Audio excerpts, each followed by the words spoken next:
Guyane, actualité. Radio Pays en direct depuis Saint-Laurent-du-Maroni. Vous terminez plutôt cette visite, Jean-Luc Lewest, dans l'Ouest, auprès du monde économique et des acteurs touristiques ce mardi notamment. Un petit mot très vite fait avant de parler de l'aérien, puisque c'était aussi l'intervention la réaction que vous vouliez faire aux dernières annonces d'Air France et des nouvelles liaisons aériennes. Un mot sur le prix du carburant sur le Maroni. Ça pénalise fortement les acteurs touristiques, mais aussi et économiques, mais aussi finalement les habitants, puisque les prix sont répercutés forcément. Il va falloir qu'on rentre véritablement dans une étude de du carburant, mais sur toute la Guyane, pas uniquement sur le Maroni, mais véritablement si on veut développer économiquement ce territoire, il va falloir qu'on en ait les moyens et qu'aujourd'hui il est très très difficile de pouvoir continuer comme ça. Donc le Maroni, pour certains c'est un non-sujet parce qu'on passe d'un côté ou de la rive et qu'on a des prix complètement différents d'un côté comme de l'autre, mais si on veut que les gens travaillent en toute légalité et dans les normes, il va falloir qu'on arrive aujourd'hui à être un peu plus compétitif, excusez-moi. Et c'est pour ça que moi ce que je préconise très rapidement, c'est qu'on puisse aujourd'hui véritablement ouvrir cette discussion sur les prix des carburants et sur le coût des carburants et qu'on relance encore la discussion et la recherche sur la possibilité d'être alimenté dans certains types de carburants avec le Suriname. Et également de limiter, de faire des limitations au prix par exemple. Limitation au prix, c'est toujours très compliqué parce que là derrière aussi, vous avez aussi, moi je pense aussi à nos amis des stations-service, je pense aussi à toute l'industrie pétrolière de manière générale. Mais je pense que quand on a une surtaxe qui est faite au fait qu'il y a du transport pour arriver jusqu'à un certain point de vente, ben forcément c'est pénalisant et que les gens ont bien fait de traverser en face et de trouver du carburant moins cher. Donc c'est pas là la solution, il faut trouver une solution pour que le prix du carburant soit le même sur l'ensemble du territoire guyanais. Je vous propose de vous tourner parce qu'on a justement ici à Saint-Laurent-du-Maroni le nouveau stade Orléans Jean-François qu'on montre. Ça fait partie aussi finalement les activités sportives des axes de développement pour le bien-être et indirectement de l'économie. Une population qui est bien dans sa peau, qui peut faire du sport, qui peut aussi envisager l'avenir de manière différente, c'est toujours plus intéressant. Et lorsqu'on veut développer un pays, on doit aujourd'hui pouvoir se donner tous les moyens d'avoir ce genre de réalisation et un certain nombre de choses qui permettent effectivement le bien-être de la population. Les dernières annonces d'Air France, vous en avez parlé justement avec différents acteurs économiques. C'est que vous dites c'est bien, mais c'est pas suffisant, c'est ça le message par rapport à cette nouvelle ligne, par rapport à Belém, le désenclavement que vous appeliez aussi de vos voeux. Vous aviez parlé d'un projet entre Macapa et Cayenne et avec Paramaribo. Aujourd'hui, on en est où et pourquoi c'est peut-être pas suffisant ce que vous dites? En tout cas, sur l'affaire d'annonce d'Air France, je suis un petit peu surpris. J'avais un rendez-vous avec Air France en début d'année, un rendez-vous qui a été retardé et repoussé. J'apprends tout à fait par hasard effectivement qu'il y a une ouverture de ligne sur Belém, alors que l'instance même de promotion du tourisme guyanais n'a pas été tenue au courant. Ça c'est une première chose, mais ça à la limite c'est pas très important. Ce qui est très important, c'est qu'aujourd'hui un vol par semaine, on est loin du compte. Et ça n'a aucun intérêt véritable, hormis de pouvoir travailler avec une agence et pouvoir prévendre un certain nombre de billets. Là je trouve qu'Air France ne prend pas de risque, elle prend surtout un créneau qui aurait pu être pris par un autre opérateur qui lui veut faire 2 vols par semaine. Et bien aujourd'hui il va falloir trouver un modèle économique qui fonctionne. Aujourd'hui moi je dis à Air France un seul vol par semaine entre Cayenne et Belém. Certains diront oui mais c'est toujours ça de prix, mais c'est toujours ça de très compliqué encore à organiser. Et quand on veut faire du tourisme et faire venir, parce que là on parle plutôt de faire venir des touristes du Brésil, et bien il faut trouver un moyen de les faire venir pendant une semaine. Donc véritablement ce que je ne comprends pas, c'est cette espèce de monopole qui est pris, qui empêche un certain nombre de choses de se développer. Je voudrais aussi poser la question à Air France, où en est notre vol Miami, puisque nous n'avons toujours pas la possibilité, en direct depuis Cayenne, même en faisant le laitier jusqu'à Miami, d'avoir ce vol, et que là, pour nous sommes encore loin du compte. Donc oui, je suis content pour effectivement tous ces voyageurs qui vont pouvoir rejoindre Belém et ceux de Belém qui vont pouvoir nous voir, mais sur une semaine, ce n'est pas intéressant. Une vraie réalité, une vraie ouverture de ligne, c'est un minimum de 2 vols par semaine. Est-ce que c'est quelque chose qui court-circuite également les travaux que vous aviez mis en place pour cette relation entre Macapa et Cayenne? Rien, parce que je dirais encore une fois, rien ne doit pouvoir, tout doit être possible. Aujourd'hui, Air France ne doit pas avoir le monopole de l'aviation l'aviation en Guyane.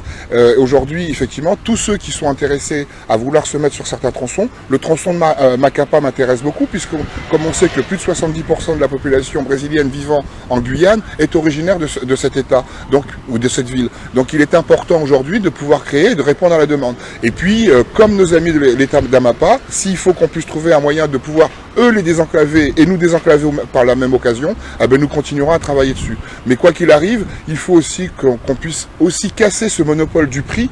Je suis aussi outré et alerté en permanence sur les prix des billets d'avion entre la Guyane et les Antilles. Alors que va être entre le prix, et quand on peut nous annoncer des prix très attractifs entre la Guyane et Belém, c'est sûr que quand un avion est prévendu à la moitié, on peut toujours faire beaucoup de choses. Vous espériez, vous aviez annoncé, en tout cas, espérer une liaison, 2 liaisons par semaine vers Macapá et plutôt en fin d'année et vers Paramaribo dès le mois de septembre dernier. Aujourd'hui, qu'est-ce qui ralentit ces mises en place de nouvelles lignes? Il manque, c'est le développement. On sait très bien avec quel opérateur nous voulions faire. Aujourd'hui, cet opérateur n'a pas d'avion disponible pour pouvoir faire cette liaison. Il s'engage et il m'a encore contacté il y a à peu près une quinzaine de jours pour me dire qu'ils étaient toujours intéressés, qu'ils souhaitaient toujours ouvrir ces lignes très rapidement. Moi, je leur dis encore une fois, nous sommes toujours en attente et que l'aérien, le désenclavement de la Guyane, c'est une chose. L'ouverture vers, je dirais, l'international, c'est une nécessité. Et si on veut commercer, ou ne serait-ce faire du tourisme entre nos deux pays et entre les autres pays d'Amérique du Sud, il devient aujourd'hui nécessaire que des opérateurs se positionnent aussi bien sur Macapá, sur Belém et pourquoi pas sur d'autres destinations. Est-ce que finalement, Paramaribo et Belém, connaissant les difficultés avec la DSP, c'était peut-être pas une bonne idée? Est-ce qu'il n'y a pas d'autres opérateurs qui seraient plus à même? Écoutez, pour l'instant sur la table, je prends sur l'échiquier, il y a des pions qui sont déjà posés. Et donc il faut toujours étudier ce qui existe déjà avant d'aller chercher ailleurs. C'est pour ça que je dis, moi je salue encore une fois l'idée d'Air France, mais je salue aussi l'initiative qu'avait prise aussi Air Guyane. Tous les opérateurs présents sont toujours les bienvenus et endémiquement nous avons toujours fonctionné avec eux. Il faut continuer à travailler avec eux, mais il faut aussi que eux travaillent avec nous. Et c'est ça qui est le plus difficile aujourd'hui. Donc là, la prochaine étape, c'est quoi au niveau de l'aérien justement? Alors nous avons en fin de semaine une visite organisée par le bureau de Paris à Toulouse pour la rencontre un nouvel opérateur aérien qui veut se positionner dans les destinations qu'on a citées, donc que nous recevons et que nous allons rencontrer en fin de semaine. Donc sur quel secteur, pardon, vous avez dit? Alors sur le secteur entre Paramaribo, Belém, Macapá et sans doute une autre île, une île de la Caraïbe. Donc ça c'est une demande qui est faite aujourd'hui. Et vous aurez noté, rien qui vient concurrencer directement Air France sur Fort-de-France ou Pointe-à-Pitre. Mais véritablement une envie, pas de forcément d'être en opposition, mais d'être complémentaire dans l'offre aérienne. Est-ce que vous avez été mis au courant où on en est où du projet de liaison low cost avec les Antilles justement? Il y a un opérateur qui s'était positionné, qui avait fait des annonces d'ailleurs. Pour l'instant, on n'a pas de liaison encore. Alors moi, ce que je dis toujours, c'est, moi je ne lis pas dans le mar de café. C'est ces gens qui nous racontent, qui viennent nous raconter, qui ont envie de mettre des choses en place et qui font des annonces, comme ils l'ont fait. Ils ont fait le tour des médias pour l'annoncer. C'est très bien. Aujourd'hui, plus de nouvelles. Je trouve ça dommage et malgré que mes équipes et moi-même les aient relancées, nous avons plus de nouvelles. Donc aujourd'hui, on va être un peu plus précautionneux. On va attendre que les gens qui viennent nous proposer de très belles choses et mettre en place et souhaiter aujourd'hui qu'on les accompagne, on leur dit oui, vous êtes toujours les bienvenus, mais pas d'effet d'annonce pour rien. Merci beaucoup Jean-Luc Lewes, donc depuis Saint-Laurent-du-Maroni, et une interview à retrouver en replay sur nos réseaux sociaux. À bientôt. Outremernews.fr, le site de l'actualité outre-mer, 24 heures sur 24 et 7 jours sur 7. Retrouvez la chaîne Outremer News sur YouTube. Radio Pays, nous sommes en direct donc depuis Saint-Laurent-du-Maroni, le pôle d'action économique de la CTG, collectivité territoriale, avec Jean-Luc Lewes, le vice-président en charge de l'économie et du tourisme, qui est en visite pendant 48 heures ici sur l'Ouest guyanais avec les représentants justement du monde économique, Julien Berthelot qu'on va interroger également, et Victor Bantifo, le 5e vice-président de la Chambre de commerce et d'industrie. Jean-Luc Lewes, pardon, un mot pour évoquer ce déplacement ici dans l'Ouest, ces rencontres, la forêt par exemple d'Apatou, cette réunion cet après-midi. Qu'est-ce qu'on peut retenir de cette journée, cette première journée avec le monde économique ici sur l'Ouest? Je crois qu'il était important pour nous de prendre un point de mesure en ce début d'année du monde économique de l'Ouest guyanais. On a commencé bien sûr par la forêt ce matin parce que bon, c'était essentiel, parce que nous avait un porteur de projet qui tenait à nous identifier une parcelle qui compte exploiter. On veut faire de l'exploitation forestière dans l'ouest guyanais, sur la forêt d'Apatou. Je rappelle que la forêt d'Apatou est sous la gestion de la collectivité territoriale de Guyane. Et si on veut aller plus loin dans l'exploitation forestière en Guyane, je pense que le bon exemple, ce serait déjà pouvoir réaliser, je dirais, une bonne gestion du secteur forestier qui nous appartient. Ouais, c'est un secteur forestier qui appartient à la CTG, mais qui n'est pas forcément exploité jusqu'à présent.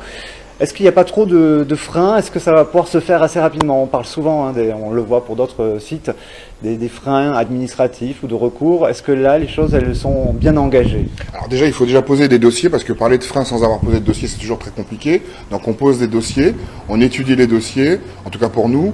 Aujourd'hui, on sait qu'on aura aussi un certain nombre de dossiers de régularisation, c'est-à-dire des gens qui se sont directement installés, qui ont fait des parcelles agricoles sur ces domaines forestiers. Donc ça, pour certains dossiers au cas par cas, on pourra régulariser. Puis ensuite, véritablement, à travers les layons qui existent déjà, c'est de pouvoir aujourd'hui déterminer des parcelles d'exploitation forestière, y mettre un plan d'exploitation de cette forêt d'Apatou, car effectivement, on ne peut pas faire tout et n'importe quoi, mais il y a une grande partie de la régularisation qu'il va falloir faire, parce que là, encore une fois, un petit peu d'informel qu'on va pouvoir réguler très rapidement.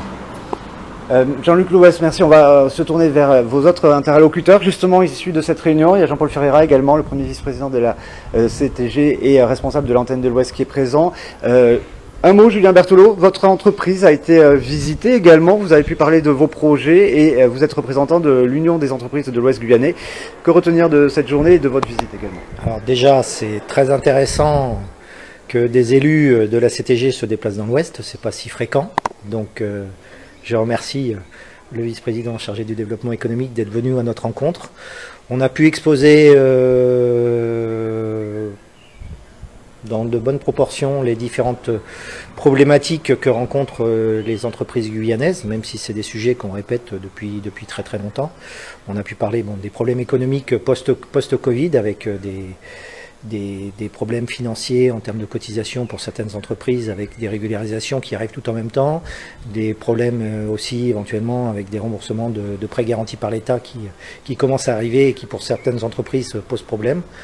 On a parlé d'un sujet très ancien qui est le foncier pour nos entreprises et pour le développement de nos activités. Et le vice-président nous a assuré de son soutien pour aller soutenir nos demandes de foncier sur les projets qui se développent pour nos adhérents dans l'Ouest et qu'on puisse appuyer ces demandes auprès des services de l'État pour que enfin le développement économique qui a besoin de foncier dans l'Ouest, puisqu'on construit beaucoup de logements sociaux, un peu de logements intermédiaires mais pas assez, ce qui permet de ne pas avoir le personnel encore, de faire venir du personnel compétent sur l'Ouest. Et après, il nous faut du terrain éventuellement pour le foncier. Et les projets qui sont aujourd'hui avec les OIN, que ce soit l'OEN Margot ou l'OEN de la zone Vampire, sont des projets avec des horizons 2027-2028 et qui sont très tardifs pour nos adhérents qui veulent se développer et s'implanter dans l'Ouest. Là, la CTG intervient maintenant dans le foncier, mais qu'est-ce qui bloquait? Parce qu'on l'a vu pour l'Hyper-U par exemple, Yandu, il n'a pas pu le faire à la taille qu'il souhaitait. La prison, le collège 5, qu'est-ce qui bloque concrètement? Parce qu'il y a du terrain quand même. Alors, il y a du terrain, mais il y a du terrain qui appartient essentiellement à l'État. Donc il faut que tous ensemble, c'est-à-dire les élus de la CTG, les élus de la CCOG, les organisations socioprofessionnelles, avec la CCI, la chambre des métiers, la chambre d'agriculture, puisqu'il y a des projets agricoles aussi, c'est-à-dire que tous ensemble, on arrive à se mettre tous ensemble autour d'une table, qu'on mette les projets, parce qu'il y a un certain nombre de projets qui sont prêts, qui sont très avancés, mais les gens n'ont pas de terrain. Il y a des gens qui développent des projets aujourd'hui, des projets qui vont sortir, qui commencent à sortir sur des zones économiques de la CCOG. Là, je prends par exemple la zone en Wolf ou la zone Wolf. C'est des appels à candidature qui ont été faits en 2014. Les attributions ont été faites en juin 2022. Et là, malgré les attributions, les promesses d'acquisition de terrain sont encore pas signées. Donc c'est un temps qui est très très long sur le foncier et on a besoin là que ça aille vite. Et on avait déjà proposé aussi au service du préfet et à l'EFPAC, quand on a été sollicité sur les OIN, de nous dire mais les OIN que vous allez ménager, on n'a pas besoin que ce soit ménagé tout de suite. Les entreprises peuvent aménager leur zone. Si on leur donne du terrain, elles vont aménager leur zone. On peut leur donner un cahier des charges et ça ira sûrement plus vite que le temps si c'est l'EFPAC qui réalise tous les aménagements parce que ça va prendre du temps. L'EFPAC sur les OIN, elle nous annonce un début de commercialisation 2025-2026. C'est trop tard. Pour beaucoup d'entreprises, pour beaucoup de projets, c'est trop tard. Jean-Luc Le Ouest, je me tourne vers vous, Victor Bantifo, juste après. Là, est-ce qu'il y a une solution pour accélérer? Parce que l'EFPAG, c'est aussi en lien avec la CTG. Oui, c'est en lien avec la CTG. Donc, nous aussi, c'était clairement d'identifier les projets. Ça, c'est pour nous la première chose à faire.